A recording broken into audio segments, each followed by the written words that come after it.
Well, this time of year, it's March Madness, and it's still happening at Brown. Good stuff. Yeah, if you thought the Ivy League run for the Brown Bears was over, it's not. They've received a post-tournament invitation, and we'll talk about that. But, you know, we're overdue to hang out with Mike Martin, the head basketball coach at Brown, and talk about all the successes that he's having there as he puts his own signature on that historic program. So stay tuned. You know me, basketball junkie, just a dumb jock. All this other news stuff, it's just in the way of me talking sports. I kid, but not really. Let's get to the rundown and check it all out. This is a very, very fluid and tentative situation right now. I think we need Joe Fleming, the pollster, to give us a little key on what's going on in Crimea. This is becoming, if this wasn't so tragic with lives in jeopardy here, this would be a situation where we'd make a movie or a sitcom or a Lost episode out of this. This is getting crazy. This was brand new news and surprised everybody in the business world around here. And we'll talk about Giovanni Ferroci's latest. This is ridiculous. Guy wants to exercise his First Amendment rights and run for U.S. Senate. He's going to lose his gig in the process. This is an update on us getting around and trying to fix some potholes from town to town. And that last thought is just PC. I mean, they never make it easy. All right, let's dig in and discuss what we got going on here this evening. This is a referendum that's going to happen on Sunday. The headline is from CNN.com. That is the head diplomatic dude in Russia who's saying, hey, listen, we can't get together, so we'll take a look at this Crimean vote. Ugh. We had some experts on earlier this week to talk about this from Brown University, and I liked their perspective, which was that, you know what, just because Crimea's got, a 60% Russian-speaking population doesn't mean it's going to go 60%, we're out of here, Ukraine. Here's the latest audio on this from Fox. Secretary of State John Kerry landed in London for diplomatic talks with Russian Foreign Minister Sergei Lavrov. The meeting comes just days ahead of a vote in Crimea, where residents there are expected to vote to secede from Ukraine and join Russia. The important talks are looked at by many as a last-ditch effort to avert a showdown between Russia and the West. Meanwhile, violent clashes broke out between pro-Russians and pro-Ukrainian supporters in Donetsk, Ukraine, the home city of ousted President Viktor Yanukovych. That guy got his bell rung there, huh? Let me say this. I don't know. I wouldn't have a rat's idea as to what's going to happen with this vote. All I know is this. If they vote for secession, we got a little situation on our hands here, and Putin's going to think he's got the upper hand. If it goes the other way, well, whatever. Regardless of how the vote comes out, the Ukraine's not giving Crimea up without a battle, hopefully a diplomatic battle, and the United States is on the same position and has an obligation to stay in behind Ukraine on this. I don't know. It might end up being that Crimea just gets a little bit more sovereignty as a republic of the Ukraine, a different tax structure, and maybe that'll be enough. But this is high pressure, and those of us in southern New England ought to pay attention to it because it has, there's a lot at stake here. Next item. I thought piracy was when, the people come off the boat and then they jump on the boat. This plane was 36,000 feet in the air coming out of Malaysia, right? The headline now is that it's an act of piracy. Okay, I guess it's a hijack. I guess they're the same things. It's a hijack. Some theories are abounding. It may be an episode of Lost, which in a way is hopeful because maybe lives are not lost. Roll some of this tape and some of the theories that abound here. Reports indicate the jetliner sent signals to a satellite for about 4 hours after last making contact with flight controllers on the ground. Malaysian authorities say they are working with American investigators to determine the authenticity of that information. Signs the plane flew hundreds or even thousands of miles off course, raising concerns it might not have crashed, but was instead hijacked. I do believe it was hijacked. I do believe it landed someplace, and I would start first looking in Pakistan, runways large enough, over 7,500 feet, and that have a large hangar, and I'd look in eastern Iran. Wow. That's Lieutenant General Tom McInerney. I mean, that feels like good news, only because lives may still be, saved here. This is a movie, though. Rox is like all over this. Are they alive? Hijacked. Hijacked. They can't find the debris anywhere. We have the technology. It had to have been hijacked. We'll see. Next item. Wow, huh? Alex Nani has a big corporate shakeup with Giovanni Ferrocci. We have a headline on that? I guess we do, yeah. WPRI.com. A popular figure in southern New England. He all of a sudden was out. Now, full disclosure, I've done business with Giovanni. He actually is a client of mine on my company's broadcast of the high school basketball games and all that kind of stuff. Interesting character, long story political history here, but it seems as if he and the company just had a philosophical parting of the ways. He talked to the WPR Morning News this morning. You know, I believe I always had a singular job as the CEO of Alex and Donnie, and that is to create jobs. And so, you know, when possibly there are, you know, strategies that aren't as, you know, emphasized on that area of the business, then, you know, it's not what I wake up to every day. You know, sometimes people want to put things on a more cookie-cutter route, and, you know, it's not something I can't adhere to. A little break up there in the audio, apologize for that, but what he's saying is not something I can adhere to. It sounds like a philosophical issue, you know. They want to do it this way, I want to do it that way.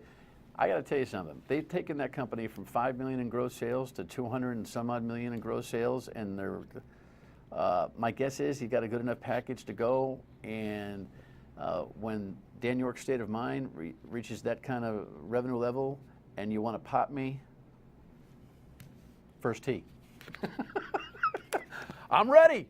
Retirement is calling my name. We'll get Mr. Ferrocci in here sooner or later, next couple of weeks, and we'll try to talk about it. All right, pothole update here. Oh, no, first I got to tell you about this one. The Providence Journal headline, this is ridiculous. Warwick City worker to challenge Reed. This guy, Mr. McKay, is a nice guy. He runs the conservative wing of the Rhode Island Republican Party, which means he's half the phone booth here in the state, right? So he's decided he's going to go run against Jack Reed. Here are their pictures. I mean, there's the senior senator. Everybody knows Jack. And there's Mr. McKay. He's a classified employee in the city of Warwick. He works in the computer world there. And there's some 1971 ordinance in the city of Warwick that says anybody who's a classified employee can't run for elected office. The firefighters can, the police guys can, but classified employees can't. And you know, his classification changed like 6 years ago. It's all ridiculous and complicated. I don't know what political spat in 1971 occurred that caused this stupid ordinance to be on the books, but it's just wrong and it's dumb. And so, you know, after he announced, he got called into the office, the personnel office, this yesterday morning, and told me on the radio what happened. I was brought into the personnel office where they handed me a one-page memo telling me what my rights are, what their considerations were, and that if they told me, right, oh, you can run for office, we're not going to stop you from running for office. But if you run for office, you will not work for the city of Warwick. Really? Look, he's running against Jack Reed. This guy doesn't have a prayer of getting more than 35% of the vote. If I'm Jack Reed, I'm calling the Warwick City Council saying, hey, fellas, let this guy run, change the ordinance, right? Because the attention drawn to the controversy of him getting popped, he's going to walk into work Monday. He's been off the last couple of days, and there'll be TV cameras following him to his boring computer job. I mean, that's value-added attention for a candidate who's got a fledgling attempt at best to become the U.S. Senator. You don't want to make a competitor out of a guy you can blow out by 40 points. So give him his damn opportunity to run and be done with it. That's what I'd be doing if I was Jack. Warwick City Council, wake up. Real quick, pothole patrol, they're rolling and vibrating. The GR 1600s are moving as we speak. Carl Waddenston from Vibeco, the company that makes these machines, volunteering to donate some machines to all 39 cities and towns to make the potholes better. This was the headline yesterday in the Journal as they picked it up as if it was an original story. Don't get me started on that. But here's Ellen Fung, the mayor of Cranston, rolling the potholes. Here's where they were today. In West Greenwich, East Providence, Lincoln, and Smithfield. So there's about 14, 15 towns right now that have taken this machine, no charge, thank you very much, and hopefully our pothole lives and our suspensions will be in greater shape. Don't ask me about the city of Providence. That mayor and his dingbat crew right now, this guy's running for governor, Angel DeVeris is running for governor. Carl can't seem to hook up with him. The campaign spokesperson for Angel Tavares called Carl today and said, yeah, we'll try to get together with you in 2 weeks. Angel, this is not a campaign issue. Get your head out of your campaign wazoo. You still have a job. It's called Mayor of Providence. You have potholes out the wazoo. This guy wants to fix them free. Wake up and do your job. When we come back. Oh, did we have a little sports note that I wanted to make? It's Friday. I'm a little punchy here. It is. It's never easy. What up with this? Did you see PC? I left the broadcast last night thinking they won because, you know, we produced a little early in the afternoon. They were up 17. It got down to 1. But you know what? They hung on. PC never does it easy. One more win against Seton Hall, and I think they're in. They might be in anyway with Villanova getting knocked out. And then URI last night. Fellas, I love you. But could you make a free throw? God bless us. It must be psychological. Maybe Martin will tell me about that. How do you make a guy make a free throw? The head coach at Brown. When we come back, stay with us.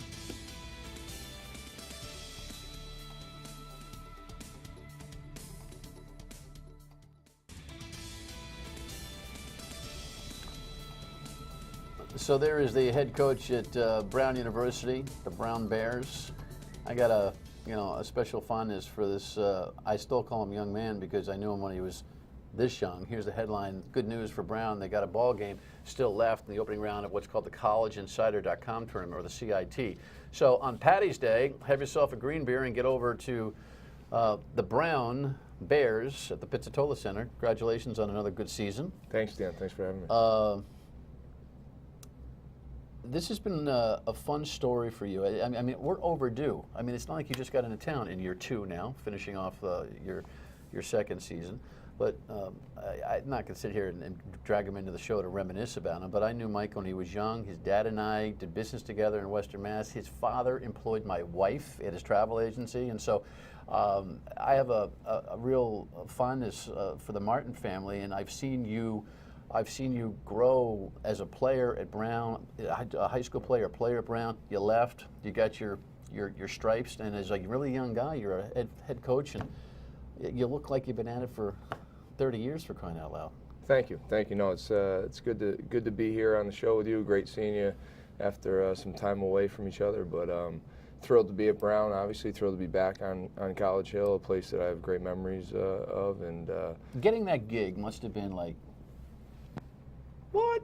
Right? I mean, to go home to your home, to the school that you played so hard for 4 years, and end up being a coach at this young age. Yeah, 29. Yeah, it was. I mean, it's something I always thought about when I got into coaching. I wanted to put myself in a position where I could be the head coach at my alma mater one day. But for the administration of the faith in me to do it, I was thrilled, and I still am. So talk to me a little bit about. I want to talk about the team a little bit, but talk to me about leadership. Leadership is a skill. You know, we're talking about leadership in politics all the time, every night here. But there's a special brand of leadership that's necessary when you're bringing a ball club along. What's your leadership philosophy? As a coach, I think the most important thing is I think the guys need to know that I really care about them first. They could care less about what I know as a coach and X's and O's if I don't show and demonstrate to them that I care about them as people, and not only on the court but off the court. So I think that's, for me, that's a huge aspect of leadership. I always think when you're trying to lead people, you have to set a great example with your work ethic and your character and how you act every day. So my staff and I, we try to do that, and you know, we don't have all the answers. We're not perfect, but I think we work hard enough, and we've set forth a pretty good example for our guys. You know, with veteran coaches, I'll ask, are kids changed today? And we'll talk about relationship. It's hard for me to ask you that question because you're still only a half a generation at best ahead of the young men that you're bringing up. Is there any gap in the 10 years that separate you from your collegiate career? There's a lot more than you think. Yeah. Really? Social media. Oh, it's incredible, isn't it? It's changed the world. Yeah, there's more than you think, but you know, the fact that it's only 10 years ago that I was in their shoes certainly helps. I'm young enough to realize that social media is out there, and I don't ignore it. What's your rule for the guys? Is there one? We don't have a rule. We know they're going to be on it. We just encourage them that everything they put out there treat it like you're being interviewed by the USA Today or being interviewed by CNN or Sports ESPN, because it's all public. It's all out there for the public. Coaching kids in the Ivy League, it's not like you got dummies on the roster, right? Does that give you a little advantage or a little peace of mind over other coaches who might have some other kinds of challenges? We have really bright kids. We don't have to worry about them too much as far as doing the right thing. We try to talk a lot about decision making and things like that on and off the court, but you also can't take for granted that they're not going to get jammed up either, right? Correct. Right? You can't take it for granted. You can't take it for granted. But they've worked pretty hard. They've done the right thing for 18 years to get to that point, to be a student athlete at Brown. So, we're lucky. We're fortunate. We can really focus on coaching basketball. I mean, you're at a great school, one of the best schools in the world academically.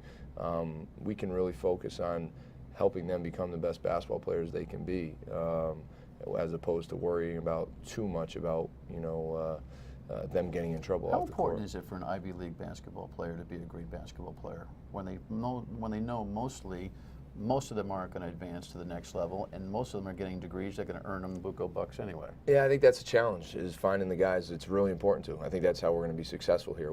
I get it. They're going to come to Brown for a whole lot more than basketball. They're going to come to Brown for the academic opportunities and what it can mean for the rest of their life. But we want to find guys that don't that take basketball really seriously too. That's how we're going to make strides as a program. All right, when we come back, we'll talk about what's up next week because they're still playing.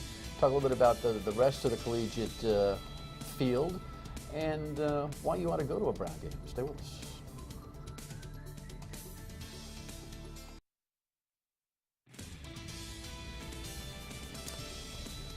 There's Mike Martin in a road game. I don't know how we got this up at Niagara. That didn't go well, that one, huh? That was not a good one for the Bears. That's not a good one. Yeah, but there's been more good ones than bad ones, and that Ivy League championship is something that Brown hasn't had in a long time, right? How many games? 1986, so right. 28 years. But you know what? Right now, I mean, Harvard having won this year. I mean, you played them in an overtime game. Was a thriller last week. Big one. Yeah. I was happy with how we played. Obviously, not pleased with the result, but happy with how we played. So we're making progress. You're right there. We're making progress. You have this kid McGonigal who's just unbelievable. Rather than X's and O's, because this audience doesn't really dwell on that, the one thing that disappoints me about Brown sports in general is that the quality of play is so terrific, and the recognition from the community sometimes is fledgling. Now there are, the big night football game. We get to 10,000 into the stadium. There are times when the Pizzatola Center will fill up, but there are also times when really there's 423 people in there, and it's too bad because I don't know what it is, but this product is on par with as much great basketball as you can see anywhere in the region. Yeah, it's good. Our league is good, and I think we're making progress as a program. We're working on obviously get more people in the seats. You have a game like you had the other night against Harvard where we had it was a sold sellout. out. Yeah, it was great. Perfect. We had 1,000 students there. It was great, and that's why. Are the students fickle? You can't pick on them. They're going to show up for the games that are important. I think. Yeah. So we've got to make every game important. That's it. We got to make every game important. We've got to compete for an Ivy League championship and make every game important. But that experience playing in front of a full house is what I want for our players because I was fortunate enough to have it. We played on some good teams. Yeah, I tell everybody here that not that I have to tell you, but just to remind everybody that it's such fertile ground for basketball right now. Between PC, looking almost to get back to the show here, URI, which will come. You had a great battle with them this year. You guys, Bryant, and then even on the Division III level, Rhode Island College and JW and This is fertile ground, man. It's a basketball hotbed. It is, and I think the state deserves it. I think the state is hungry for good college basketball. I think there's a lot of passion in the state for college basketball, and we hope we can continue to improve and get people to come out and watch us. What do you think? What's going on in March Madness this year? Who's how? Well, before we get that, you're playing Monday night, St. Patty's Day, in what's a third-tier postseason thing, but it's just good, and there'll be good teams. Yeah, it's a good thing for our program. We're in our second year. Obviously, you have the NCAAs, then you have the NIT, and then there's a couple of tournaments like the CIT and the CBI that are for teams that want to keep playing, programs like us that are growing, and we're playing a really good Holy Cross team right up the road. They had a good year. They're third place in the Patriot League, so it's a good step for our program. For us, it's the first postseason game the program has ever hosted, so that's a pretty cool thing. All right, let's not forget that Brown beat PC last year and that Brown damn near beat PC this year. If McGonigal makes a jumper from the top of the key, it happens again. So it's like this much, isn't it, between the programs sometimes? Game by game, it can be that small of a margin. We get it. I mean, PC's the Big East program, and they're outstanding, and I think Ed's done a fantastic job, and I think they deserve to be in the tournament. But at the same time, when we play those guys, we want to try to beat them. You all put your shorts on the same way, right? Exactly. You're all 18 to 22 years of age, Exactly. and a 30-ish-year-old coach. Don't be a stranger. Come back. By the way, who wins the big show? I'll take Louisville to Really? repeat. Hopefully, no broken legs. No. That was trauma Yeah, last it year. was. Good to see you, kiddo. Thank you. Mike Martin, head coach at Brown. Your state of mind when we come back. Stay with us.